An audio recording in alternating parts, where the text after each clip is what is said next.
ভিডিওটা ছিল আমাদের পাড়ার ঠাকুরের বিসর্জন। আমাদের বিসর্জন হয় 10টা থেকে 5টার মধ্যে ভাসান হয়ে যায়, এরকম সারাদিনের ভাসান। তাই আমরা পুরো রেডি হয়ে গেছি, আমার ছেলেদেরও সব খাইয়ে টাইয়ে আমরা ভাত খেয়ে সবাই বেরিয়ে পড়েছি ঠাকুরের ভাসান করতে। অনেকেও কিন্তু নিয়ে গিয়েছিলাম, মাঝখানে আবার বাড়ি দিয়ে এসেছি। অনিও দেখেছো কেমন নাচছে, আর আমরা সবাই মিলে প্রচণ্ড এনজয় করেছি, প্রচণ্ড নেচেছে। দেখছো সোমনাথের সাথেও আমরা কিন্তু নাচছি, প্রচুর এনজয় করেছি। তোমাদের দাদাভাইকেও ডাকলাম, কিন্তু তোমাদের দাদাভাই আর এলো না নাচতে, তাই জন্য নাচতে নাচতে ও পাড়ায় গিয়েছিলাম।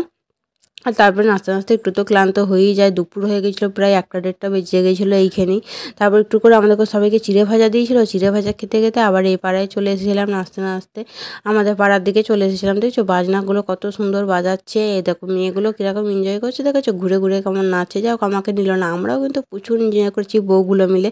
এই দেখো আমরা সবাই মিলে নাচছি, প্রচুর মানে ফুল এনজয়, ফুল মস্তি যাকে বলে, প্রচণ্ড। দেখছো মায়ের মুখটা এবার তোমাদেরকে দেখিয়ে দিই, মা কেমন আমার দিকে তাকিয়ে আছে। আর এগুলো যখন ফাটা ছিল দেখছো মাথা পুরো ভর্তি হয়ে গেছিলো, ফোয়ারাও দিচ্ছিলো একটু করে সবার মাথায়। যাই হোক তারপরে আবার ক্লান্ত হয়ে গেছিলাম, একটু বসে পড়ছিলাম মাঝে মাঝে। আর এই যে ছেলেগুলো দেখেছো কেমন ডিগবাজি খাচ্ছে, ওরাও প্রচুর প্রচুর মানে এনজয় করেছে, নেচেছে। যাই হোক সবাই প্রচুর এনজয় করে, এরকম দিন যেন আবার ফিরে আসে। তারপর আস্তে আস্তে নাচতে নাচতে আবার চলে গিয়েছিলাম পুরো মানে পুকুরের দিকে, যেখানে মাকে ভাসাবে। তারপর একটা কুল গাছ থেকে সবাই কুল খেতেও চলে গিয়েছিলাম।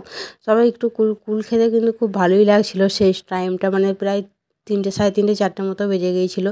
ছোটো ঠাকুরটাকে প্রথমে ভাসানো হলো, তারপর বড় ঠাকুরটাকে নামালো। আর আমরা সবাই মিলে কিন্তু এখানে ছবি তুলেছি। সেই ছবিগুলো দেখতে হলে কিন্তু, আমাদের ভাসানের ছবি দেখতে হলে কিন্তু যেতে হবে আমার ফেসবুক আইডিতে, সেখানে কিন্তু আমার সমস্ত পেয়ে যাবে ছবি। তারপরে এখানে মাকে জলে নিয়ে গেল, ভাসিয়ে দিল। তো মাকে আস্তে আস্তে ঘুরিয়ে ঘুরিয়ে মাকে পর্যন্ত ডুবিয়ে দিল। মায়ের মুখটা দেখেছো যেন ডুবছেই না জলে, ও শরীর ডুবে যাচ্ছে কিন্তু মায়ের মুখটা ডুবিনি। যাই হোক তারপরে ডুবিয়ে দিল।